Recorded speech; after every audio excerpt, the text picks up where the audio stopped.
Hello student, कैसे हैं आप सब। मैं आपका एजुकेटर आदर्श मिश्रा डायरेक्ट कृष्ण ज्ञान यूट्यूब चैनल में आपका स्वागत है।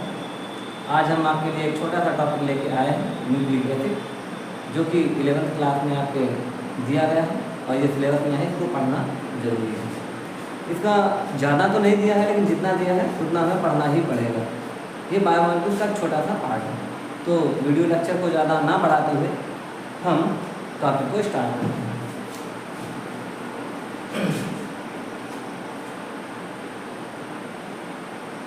न्यूक्लिक एसिड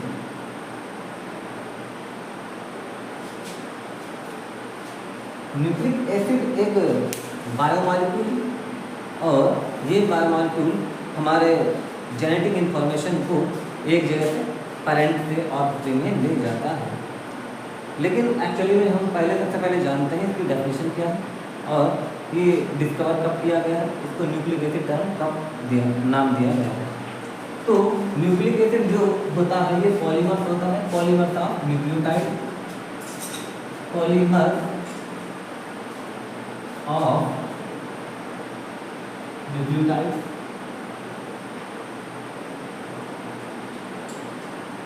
न्यूक्लियोटाइड का जो पॉलीमर है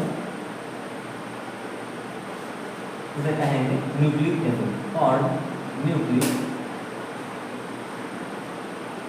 acid.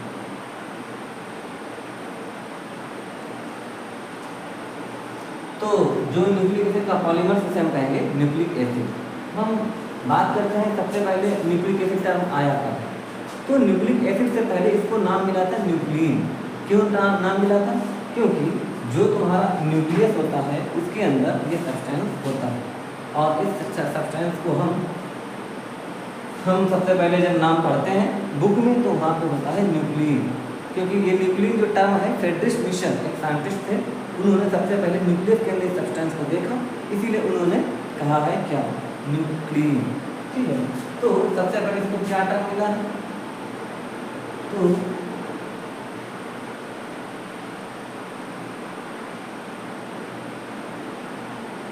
Frederick mission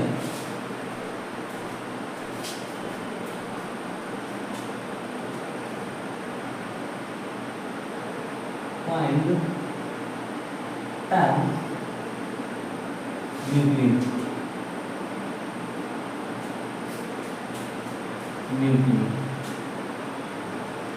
in first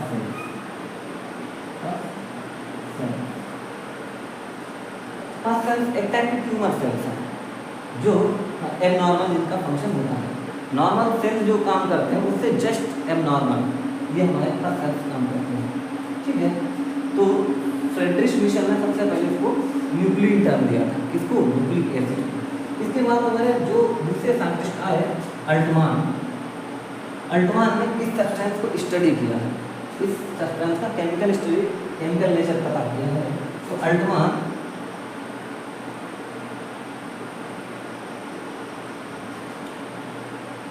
ने जब स्टडी किया तो उन्होंने ये बताया ये जो सब्सटेंस है इसका जो नेचर है वो एसिडिक होता है।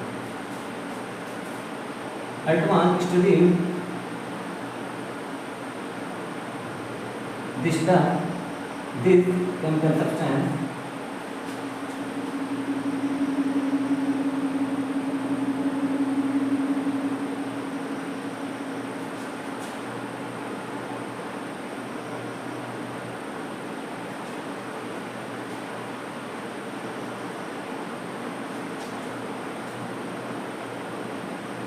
and observe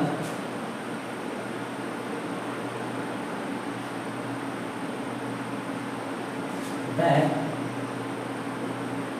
this chemical substance which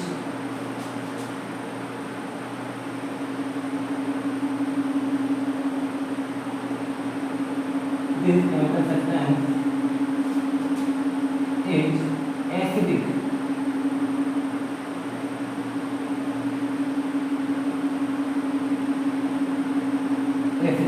in nature। ये जो केमिकल सब्सटेंस था इसका जो नेचर कैसा था, एसिडिक था।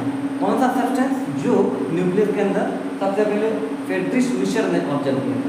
उसको जब इन्होंने स्टडी किया तो बताया इसका जो नेचर है उसे वो कैसा है एसिडिक।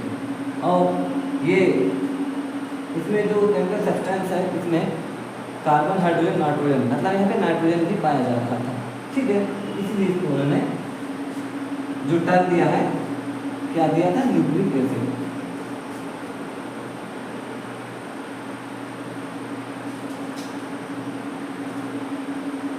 तो give the term nucleic acid.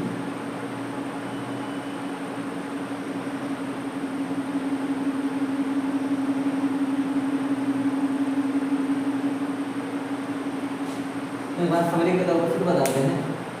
Actually में बायोमॉलिक्यूल्स में जब हम पढ़ते हैं तो बायोमॉलिक्यूल्स में हम एक न्यूक्लिक एसिड को भी पढ़ते हैं, ये हमारे पेरेंटल इंफॉर्मेशन को आपस में लेके जाता है।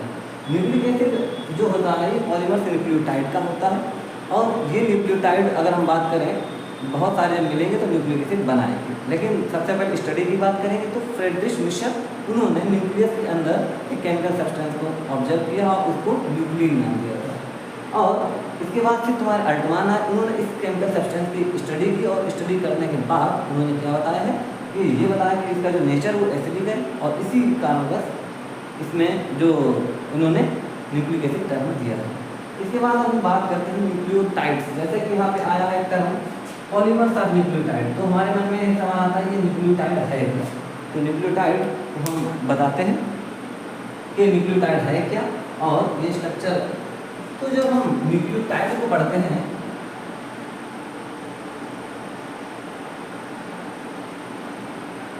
तो न्यूक्लियोटाइड हमारा दो चीज़ों से मिलकर बना है। एक है तुम्हारा न्यूक्लियोसाइड और दूसरा क्या है, फास्फोरिक एसिड। तो यहाँ पे लिख सकते हैं nucleoside linked with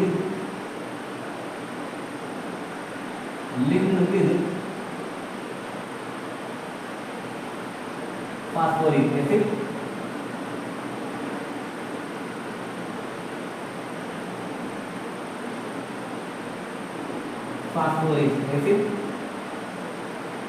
via phosphoester bond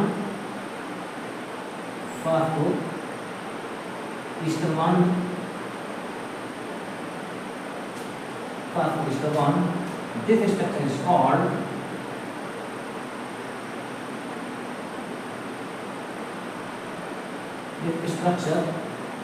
is called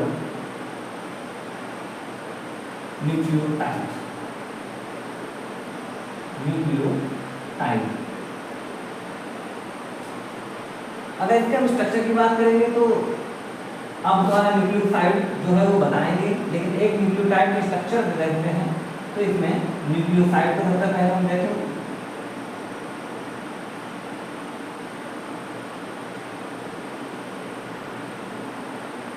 ये तुम्हारा नाइट्रोजन बेस पेंटोस शुगर ये है, और पेंटोस शुगर से ये 5वां नंबर कार्बन निकला है,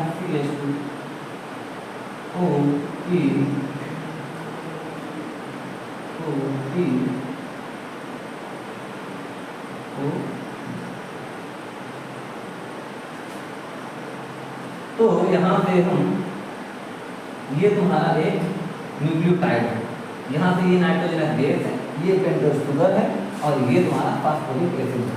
फास्फोरिक एसिड में ऊपर तुम्हारा OH होगा, क्योंकि तो हमने आपको बताया है nucleoside plus phosphoric acid, nucleoside plus phosphoric acid, इसे हम क्या कह रहे हैं, इसे हम कह रहे हैं न्यूक्लियोटाइड। जो तुम्हारा न्यूक्लियोसाइड प्लस फास्फोरिक एसिड जुड़ेगा किससे, फास्फोइस्टर बॉन्ड से, वो तुम्हारा कहलाएगा क्या, न्यूक्लियोटाइड। न्यूक्लियोटाइड के केमिकल स्ट्रक्चर की बात करेंगे तो यहाँ पे इसमें पेंटोस शुगर होता है, और पेंटोस जो शुगर होगा वो तुम्हारा होगा राइबोस, यहाँ पे एल्डोस शुगर होगा, और यहाँ पे इससे नाइट्रोजन बेस जुड़ा होता है, और कार्बन नंबर देखो, पेंटोज का मतलब होता है 5 कार्बन, ठीक है, पेंटोज का मतलब 5 कार्बन। तो यहाँ पे ये कार्बन नंबर 1 है, ये 2 है, ये 3 है, ये 4 है, और इससे 5th जो कार्बन है वो जुड़ा होता है। तो 5th कार्बन से जब तुम्हारा फास्फोरिक एसिड जुड़ता है तो वो तुम्हारा बनाता है न्यूक्लियोटाइड। तो जुड़ा होता है वो तुम्हारा बॉन्ड जो बीच में है उसे हम कहेंगे क्या, उसे कहेंगे फास्फोईस्टर बॉन्ड।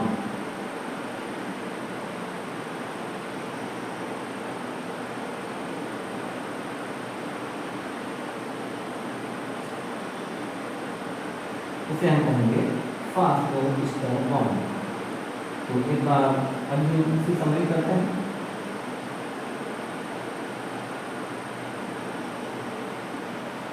ये एक न्यूक्लियोटाइड का स्ट्रक्चर है जहाँ पे इतना अगर हम पोर्शन बात करेंगे तो ये तुम्हारा होता है न्यूक्लियोसाइड। अगर हम इस तरफ ये पोर्शन की बात करेंगे केवल इधर की तो ये तुम्हारा होता है फास्फोरिक एसिड। एक्चुअली में ये फास्फोरिक एसिड H3PO4 के फॉर्म में जुड़ता है, लेकिन क्योंकि जो तुम्हारा हम बात करेंगे जो तुम्हारा वहाँ पे न्यूक्लियोप्लाज्म का जो बफर सिस्टम का है तो वहाँ पे जो प्रोटॉन है वो रिलीज हो जाते हैं, ठीक है, तो वहाँ पे H जो है वहाँ पे रिलीज हो जाएंगे और इसीलिए जो न्यूक्लियोटाइड पे निगेटिव चार्ज आ जाता है क्योंकि फास्फोरिक एसिड एक्चुअली में फास्फोरस में कन्वर्ट हो जाता है, ठीक है। तो हमने यही बताया कि न्यूक्लियोटाइड है, जब न्यूक्लियोसाइड फास्फोरिक एसिड जुड़ता है तो बनाता है न्यूक्लियोटाइड। हम अब बात करते हैं न्यूक्लियोसाइड क्या है। हम अब बात करेंगे कि न्यूक्लियोसाइड क्या है। ये तुम्हारा कार्बन नंबर 3 बहुत इंपॉर्टेंट है। OH यहाँ पे होता है, यहाँ पे तुम्हारा क्या है ये डिपेंड करेगा न्यूक्लियोटाइड में। अगर तुम्हारा DNA में होगा तो यहाँ पे H होगा, अगर तुम्हारा RNA में न्यूक्लियोटाइड होगा तो यहाँ पे OH होगा। ये जब आप DNA RNA डिटेल से पढ़ोगे तो वहाँ पढ़ने को मिलेगा। अब हम बात करते हैं न्यूक्लियोसाइड क्या है।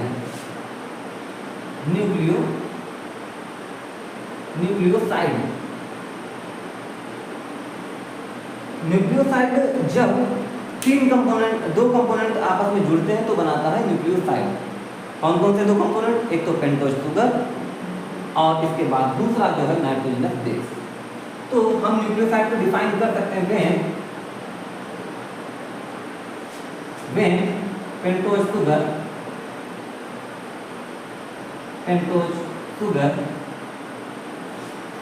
linked with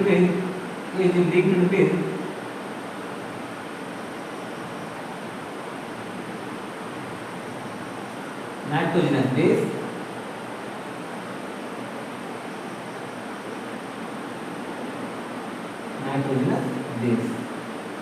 via is bond via beta and glycosyl bond, this structure is called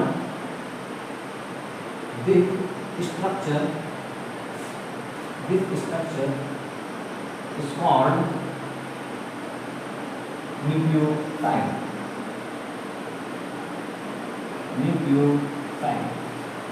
हमने क्या बताया, जब पेंटोज शुगर से जुड़ता है तुम्हारा नाइट्रोजन बेस, किस बॉन्ड से, बीटा एन ग्लाइकोसिल बॉन्ड। ये एक टाइप का ग्लाइकोसिलिक बॉन्ड है, कोवैलेंट बॉन्ड है जो तुम्हारे नाइट्रोजन बेस और पेंटोज शुगर के बीच में मिले हैं, इसे हम कहेंगे न्यूक्लियोसाइड। तो न्यूक्लियोसाइड को हमने क्या बताया है, एक तो pentose sugar plus nitrogenous base.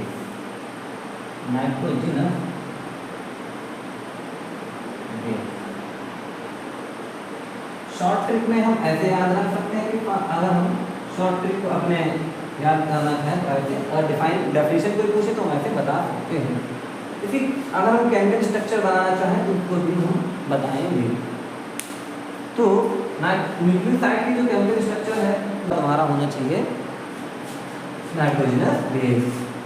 तो ये तुम्हारा पेंटोज शुगर रहा है और पेंटोज शुगर से तुम्हारा यहाँ पे जुड़ेगा नाइट्रोजनस बेस। यहाँ पे तुम्हारा डिपेंड करेगा OH है या H रहेगा, क्योंकि ये DNA भी बना सकता है और RNA भी न्यूक्लियोटाइड बना सकता है डिपेंडिंग ऑन कंडीशन। यहाँ पे OH ग्रुप होगा या H, यहाँ पे OH होगा और यहाँ पे तुम्हारा CH2OH होगा, नॉर्मली ऐसे रहता है, ठीक है। और ये तुम्हारा यहाँ पे नीचे भी यह होगा। तो हम ये कह रहे हैं कि जब तुम्हारा नाइट्रोजन बेस जुड़ रहा है किस बॉन्ड से, बीटा एन ग्लाइकोसिल बॉन्ड से, किससे, पेंटोज शुगर से, तब ये बनाता है न्यूक्लियोसाइड।